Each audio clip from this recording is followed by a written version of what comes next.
இயேசு கிறிஸ்துவின் நல் சீடராகுவோம், விசுவாசத்தின் முன்னடப்போம் என்று சொல்லி நம்முடைய இரட்சகராகிய இயேசு கிறிஸ்து மறுபடியும் வருவேன் என்று வாக்கருளி இருக்கிறார்.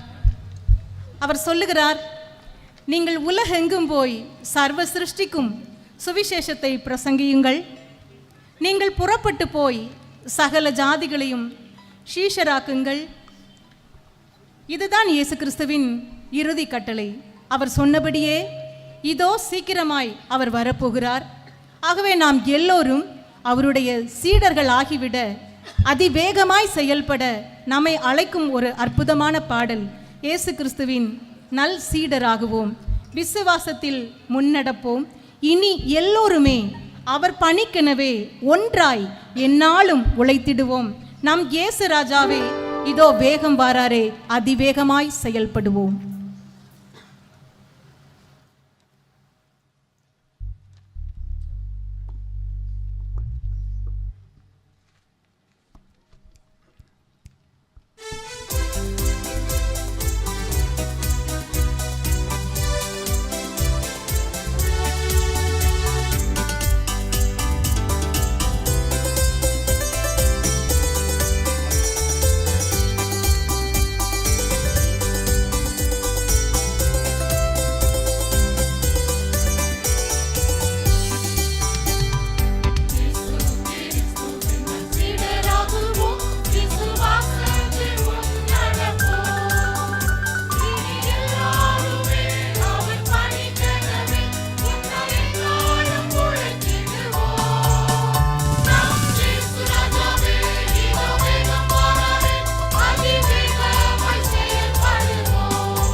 இயேசு கிறிஸ்துவனிடத்திலே சீடர்கள் கேட்டார்கள், ஆண்டவரே, நீர் மறுபடியும் வருவேன் என்கிறீரே, அப்படி நீர் மீண்டும் வரும்போது அது எப்படி இருக்கும்? அதை பற்றி எங்களுக்கு சொல்ல வேண்டும் என்று கேட்டபோது அவர் அநேக காரியங்களை அவர்களுக்கு சொல்லி இருக்கிறார். மத்தேயு 24ஆம் அதிகாரத்திலே நாம் அதை பார்க்க முடியும். வலுவாய் தொனிக்கும் எக்கால சத்தத்தோடே அவர் தமது தூதர்களை அனுப்புவாராம். அப்போது அவர்கள் என்ன செய்வார்களாம்? தேவனால் தெரிந்து கொள்ளப்பட்டவர்களை வானத்தின் ஒரு முனை முதற்கொண்டு மறுமுனை மட்டும் 4 திசைகளிலுமிருந்து கூட்டி சேர்ப்பார்களாம். அந்த நாள் வரப்போகிறது, எக்காலம் தொனிக்க போகிறது. அந்த தெரிந்து கொள்ளப்பட்ட தேவ ஜனங்களோடு கூட விண்ணில் ஒன்று கூடி நிற்கும்போது நீங்களும் நானும் அதிலே நிற்போமா? கூடி நிற்பேன் என்று சொல்லி அவர்களோடு கூட நானும் நிற்பேன் என்ற ஒரு விசுவாசத்தோடு கூட நாம் இந்த பாடலை பாடுவோம்.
எத்தனை நாவால் பாடுவேன் என் மீட்பர் துதியை, என் ஆண்டவா என் ராஜனின் மேன்மை மகிமையை எத்தனை நாவால் பாடுவேன். 1000 நாவிருந்தாலும் அவரை பாட போதாது.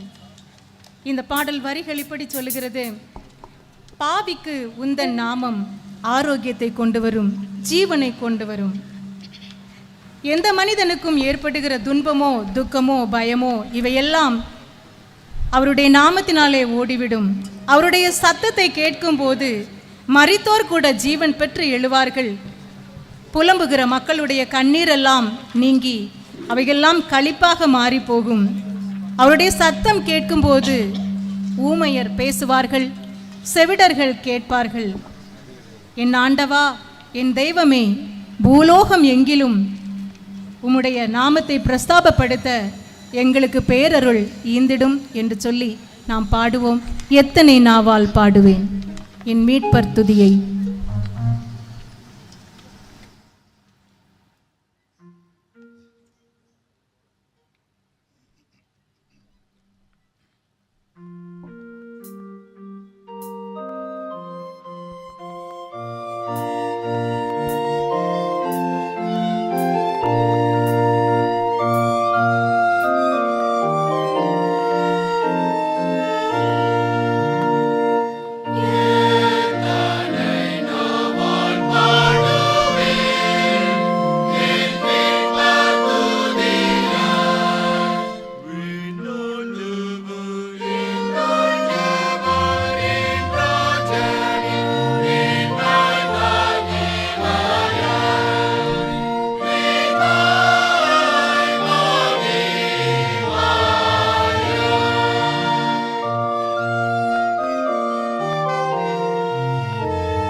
கர்த்தர் நம் பட்சத்தில் இருந்தால் நமக்கு விரோதமாய் இருப்பவன் யார்?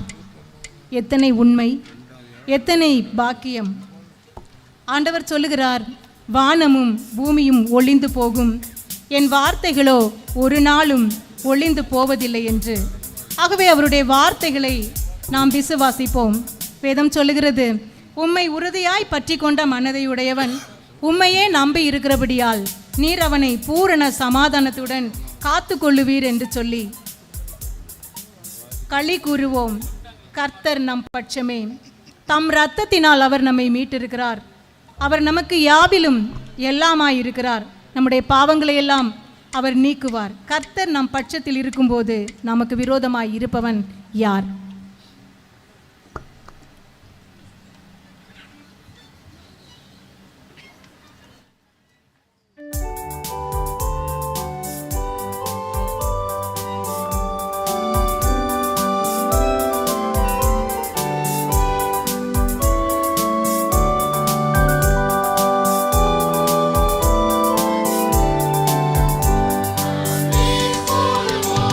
Kata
ஆண்டவராகிய இயேசு கிறிஸ்துவின் நாமத்தினால் என் அன்பின் வாழ்த்துக்கள்.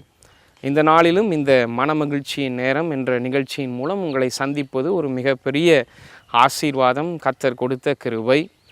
விசேஷமாக இந்த காமா ஊழியங்கள் தங்களுடைய 25வது ஆண்டை முடித்திருக்கிறார்கள். இந்த 25 வருடங்களும் ஊழியத்தில் ஆண்டவர் பெரிதான நன்மைகளை செய்திருக்கிறார், அநேக நன்மையான காரியங்களை செய்திருக்கிறார். ஆண்டவருக்கு இருதயத்தின் ஆழத்திலிருந்து நன்றியை தெரிவித்துக் கொள்கிறேன். மாத்திரமல்ல, இந்த ஊழியத்தை தாங்கின, இந்த ஊழியத்தில் இவ்வளவு வருடங்கள் உறுதுணையாயிருந்த, இந்த ஊழியத்திற்காக உழைத்த ஒவ்வொருவருக்கும் இருதயத்தின் ஆழத்திலிருந்து நன்றிகளை தெரிவித்துக் கொள்கிறேன். இந்த நாளிலும் என் ஆண்டவராகிய கர்த்தர் உங்களுக்காக கொடுக்கிற வார்த்தை, நானே உன் பரிகாரியாகிய கர்த்தர். யாத்திராகமத்தின் புஸ்தகம் 15ஆம் அதிகாரத்தின் 27ஆம் வசனத்தில் என் ஆண்டவராகிய கர்த்தர் இஸ்ரவேல் ஜனங்களை பார்த்து சொல்லுகிறார், நானே உங்கள் பரிகாரியாகிய கர்த்தர். உலக பிரகாரமாக பார்க்கும் பொழுது மருத்துவர்களை நாம் பார்க்கிறோம். அநேக மருத்துவர்கள் ஒருவேளை நம்முடைய சரீரத்தில் பலவீனம் வரும் பொழுது, சரீரத்தில் வியாதிகளை சந்திக்கும் பொழுது உலக பிரகாரமான மருத்துவர்களை சென்று சந்திக்கிறோம். அந்த மருத்துவர் எனக்கு எதையாவது செய்வார், அந்த மருத்துவர் எனக்கு நல்ல மருந்துகளை கொடுப்பார், நிச்சயமாக என் வியாதி குணமாகும் என்ற ஒரு எண்ணத்தோடு மருத்துவர்களை சென்று சந்திக்கிறோம். ஒரு உலக பிரகாரமான மருத்துவர் செய்கிற காரியம் என்ன? அவரிடத்தில் சென்று நாம் நிற்கும் பொழுது முதலாவது அவர் நம்முடைய குறைவுகளை எல்லாம் கேட்டறிவார். சரீரத்தில் என்ன பிரச்சனை இருக்குது, என்ன பலவீனம் உங்களுக்கு இருக்குது, எந்த பிரச்சனையை நீங்கள் சந்திக்கிறீங்கன்னு நம்முடைய சரீரத்தின் காரியங்களையெல்லாம் கேட்டறிகிற ஒரு மனிதர் தான் இந்த மருத்துவர். முதலாவது அவர் செய்கிற காரியம் நம்முடைய குறைவுகளை எல்லாம் கேட்டறிவார். ரெண்டாவது ஒரு மருத்துவர் செய்கிற காரியம், உலக பிரகாரமான மருத்துவர் நம்மை சோதிப்பார். நம்முடைய இரத்தத்தில் என்ன குறைவு இருக்கிறது, நம்முடைய சரீரத்தில் என்ன குறைவு இருக்கிறது, என்ன பிரச்சனை இருக்கிறது என்பதை அவர் சோதித்து பார்ப்பார். நிறைய சோதனைகளை செய்வார். கடைசியில் அவர் செய்கிற காரியம் எல்லாம் சோதித்து அறிந்த பின்பு, எல்லா குறைவுகளையும் கேட்ட பின்பு நமக்கு மருந்துகளை கொடுத்து ஆரோக்கியத்தை வர பண்ணுவாராம். குறைவுகளை கேட்டறிவார், நம்மை சோதிப்பார், நமக்கு ஆரோக்கியத்தை வர பண்ணுவது உலக பிரகாரமான ஒரு மருத்துவரின் வேலை. என் ஆண்டவராகிய கர்த்தர் இந்த குறிப்பிட்ட வசனத்தில் சொல்லுகிறார், நான் உங்கள் பரிகாரியாகிய கர்த்தராய் இருக்கிறேன், நானே உங்களுடைய மருத்துவர். என் ஆண்டவராகிய கர்த்தரும் வேத புத்தகத்தில் அநேக இடங்களில் அநேக விதமாக தன்னை வெளிப்படுத்தினாலும் இந்த குறிப்பிட்ட வசனத்தில் நான் உங்கள் பரிகாரியாகிய கர்த்தர் என்று தம்மை வெளிப்படுத்துகிறார். எவ்வளவு விசேஷித்த ஒரு பாக்கியத்தை நாம் பெற்றிருக்கிறோம். இது ஒரு சாதாரணமான காரியம் அல்ல. என் ஆண்டவராகிய கர்த்தரும் இந்த 3 வேலைகளையும் செய்கிறாராம். ஒரு மருத்துவர் செய்கிற 3 வேலைகளையும் ஆண்டவராகிய கர்த்தர் செய்கிறார். முதலாவது, நம்முடைய குறைவுகளை எல்லாம் கேட்டறிகிற ஆண்டவர். எகிப்து தேசத்தில் இஸ்ரவேல் ஜனங்கள் இருந்த பொழுது அவர்களை கொடுமையாய் இந்த எகிப்து தேசத்தின் ராஜா வேலை வாங்கினானாம். தங்களுடைய ஜீவன் கசப்பாக மட்டும் வேலை செய்தார்கள். அவ்வளவு பாரங்கள், அவ்வளவு பிரச்சனை, அவ்வளவு கண்ணீர், ஒவ்வொரு நாளும் கண்ணீர் வழியாய் கடந்து சென்றார்கள். ஆனால் வேதம் சொல்லுகிறது, ஆண்டவராகிய கர்த்தர் இஸ்ரவேல் ஜனத்தின் கூக்குரலை எல்லாம் கேட்டாராம், அவர்கள் குறைவுகளை எல்லாம் பார்த்தாராம். எனவேதான் மோசேயை அழைத்து, என் ஜனங்களை நான் விடுதலை செய்ய வேண்டும், உன்னை நான் தெரிந்து கொள்கிறேன் என்று சொன்னார். குறைவுகளை கேட்டறிகிற ஆண்டவர். இன்றைக்கும் என் ஆண்டவராகிய கர்த்தர் உங்களுடைய பரிகாரி. அதை நீங்கள் விசுவாசிப்பீர்கள் என்றால் நிச்சயமாகவே உங்களுடைய குறைவுகளை எல்லாம் என் ஆண்டவராகிய கர்த்தர் கேட்டு அறிகிறவராக இருக்கிறார். குறைவுகளை எல்லாம் அவர் கேட்கிறார். நம்முடைய பாரங்கள், நம்முடைய கவலை எல்லாவற்றையும் அவர் நிதானமாய் பார்க்கிற தேவனாக இருக்கிறார். ரெண்டாவது, ஆண்டவராகிய கர்த்தர் அவர் பரிகாரியாக இருக்கிறபடியினால் செய்கிற ரெண்டாவது காரியம், நம்மை சோதித்து அறிகிறாராம். நம்மை சோதிக்கிற ஆண்டவர். இஸ்ரவேல் ஜனங்களை அநேக இடத்தில் என் ஆண்டவராகிய கர்த்தர் சற்று சோதனை செய்தாராம். இஸ்ரவேல் ஜனங்கள் இந்த பார்வோனை எல்லாம் முறியடித்த பின்பு பார்வோனிடத்திலிருந்து ஒரு பெரிய விடுதலை, பார்வோனும் அவன் சேனைகளும் அப்படியே தண்ணீரில் அமிழ்ந்து போன பின்பு இஸ்ரவேல் ஜனங்கள் ஆண்டவரை நோக்கி பாடினார்களாம், சந்தோஷமாக பாடினார்கள்.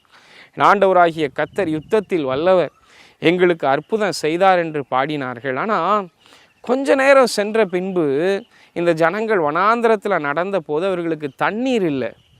எனவே அவர்கள் முறுமுறுக்க துவங்கினார்களாம். ஆண்டவராகிய கர்த்தர் அவர்களை சோதித்தறிந்தார். என் ஜனங்கள் ஆசீர்வாதத்தை பெற்றிருக்கிறார்கள், ஆசீர்வாதத்தை பெற்ற நேரத்தில் சந்தோஷமாக இருந்தாங்க, ஆனால் இப்போ தண்ணீர் இல்லை. இன்னொரு இடத்திற்கு வருகிறார்கள், மாறா என்ற இடத்திற்கு வந்த பொழுது தண்ணீர் கசப்பாக இருந்தது. இவைகளெல்லாம் சோதனைகள், சின்ன சின்ன சோதனைகள். என் ஆண்டவராகிய கர்த்தர் ஒரு மருத்துவராக இருக்கிறார், உங்களை பரிகாரியாகிய கர்த்தர் என்று தம்மை வெளிப்படுத்துகிறார் என்றால் நிச்சயமாகவே நம்மை சற்று சோதிக்கிற ஆண்டவராக இருக்கிறார். நம்மை உயர்த்துவதற்காக, நம்மை ஆசீர்வதிப்பதற்காக நம்மை சற்று சோதித்தருகிறார். ஒருவேளை உங்களுடைய வாழ்க்கையிலும் நான் இப்படி சில பிரச்சனைகளை சந்திக்கிறேன், இப்படி சில பாரங்களை சந்திக்கிறேன், எனக்கு கொஞ்சம் ஒரு ஆசீர்வாதம் இல்லாத சூழ்நிலையை போல காணப்படுகிறது என்று நீங்கள் சொல்வீர்கள் என்றால் நிச்சயமாக அறிந்து கொள்ளுங்கள், ஆண்டவர் உங்களை சற்று சோதித்து அறிகிறார். காரணம், அவர் உங்களை உயர்த்த போகிறார். காரணம், அவர் உங்களை ஆசீர்வதிக்க போகிறார். சோதனைகளை தாங்கிக் கொள்ளுகிற பலனை அவரிடத்தில் கேட்பதற்காகத்தான் அவர் நம்மை தெரிந்தெடுத்திருக்கிறார். மூன்றாவது ஒரு பரிகாரி செய்கிற காரியம், அவர் ஆரோக்கியத்தை வர பண்ணுகிறார். ஆரோக்கியத்தை வர பண்ணுகிற தேவன். என் ஆண்டவராகிய கர்த்தர் இஸ்ரவேல் ஜனங்களை தெரிந்தெடுத்து வனாந்திரத்தில் அழைத்து வந்தார். நிறைய பிரச்சனைகளை சந்தித்தாங்க, நிறைய குறைவுகளை சந்தித்தாங்க, நிறைய ஏற்றத்தாழ்வுகள், நிறைய பிரச்சனைகள். ஆனாலும் கடைசியில் ஆண்டவராகிய கர்த்தர் இந்த ஜனங்களை வாக்குத்தத்தம் பண்ணப்பட்ட தேசத்தில் கொண்டு சேர்த்தார். ஆரோக்கியத்தை வர பண்ணினார், சௌக்கியத்தை வர பண்ணினார், ஆசீர்வாதத்தை காண செய்தார். என் ஆண்டவராகிய கர்த்தர் உங்களையும் ஆரோக்கியத்தை வர பண்ணுகிற தேவனாக இருக்கிறார், உங்களையும் ஆசீர்வதிக்கிற தேவனாக இருக்கிறார். ஏனென்றால் அவர் உங்களுடைய பரிகாரியாக இருக்கிறார். எனவே இன்றைக்கு நாம் சொல்ல போகிற, ஆண்டவரே நீர் என்னுடைய நல்ல பரிகாரி, நீர் என்னை ஆசீர்வதிக்கிற தேவன். ஒருவேளை எனக்குள்ள குறைவுகள் உண்டு, அந்த குறைவுகளை எல்லாம் நீர் கேட்டறிகிறீர். ஒருவேளை என்னை சற்று சோதிக்கிறவராக இருக்கிறீர், சோதனையை தாங்கிக் கொள்கிற பலனை எனக்கு தாரும். கடைசியில் எனக்கு ஆரோக்கியத்தை வரப்போணும். எந்தெந்த காரியத்தில் உங்களுக்கு ஆரோக்கியம் வேணும், எந்தெந்த காரியத்தில் உங்களுக்கு நன்மை வேணும், உங்களுடைய தொழிலாக இருக்கலாம், உங்கள் படிப்பாக இருக்கலாம், உங்கள் தனிப்பட்ட வாழ்க்கையாக இருக்கலாம், உங்களுடைய காரியங்களாக இருக்கலாம், எந்த பிரச்சனையாக இருந்தாலும் ஆண்டவரே என்னிடத்தில் ஆரோக்கியத்தை வரப்பண்ணும். காரணம், நீர் என்னுடைய பரிகாரி என்று சொல்லும் பொழுது ஆண்டவர் நிச்சயமாகவே நம்மளை ஆசீர்வதிக்கிறார். நானே உங்கள் பரிகாரியாகிய கர்த்தர். தலைகளை தாழ்த்தி ஜெபிக்கலாம். பரிசுத்தமுள்ள எங்கள் அன்பு தகப்பனே, நீர் எங்களுடைய பரிகாரி, நீர் எங்களுடைய பரிகாரியாகிய கர்த்தர் என்பதை நாங்கள் விசுவாசிக்கிறோம். எங்கள் குறைவுகளை எல்லாம் கேட்டறிகிறீர். ஆண்டவரே உமக்கு நன்றி அப்பா. எங்கள் குறைவுகளை எல்லாம் நீர் கேட்பதற்காக உமக்கு நன்றி. மாத்திரமல்ல, எங்களை சோதித்து அறிகிறீர் ஆண்டவரே. எங்களை உயர்த்துவதற்காக நீர் எங்களை சோதிக்கிறீர். உமக்கு நாங்கள் நன்றி செலுத்துகிறோம். சோதனையை தாங்கிக் கொள்வதற்கு பலனை தாரும். மாத்திரமல்ல, எங்களுக்குள் ஆரோக்கியத்தை வரப்பண்ணுகிற ஆண்டவராக இருக்கிறீர். எங்களை ஆசீர்வதியும். இந்த வசனத்தை கேட்கிற ஒவ்வொருவரை ஆசீர்வதியும். இந்த நாள் எங்களுக்கு ஆசீர்வாதமாய் அமையட்டும். மீட்பர் இயேசுவின் மூலம் ஜெபிக்கிறேன் நல்ல பிதாவே, ஆமேன். கர்த்தர் உங்களை ஆசீர்வதிப்பாராக.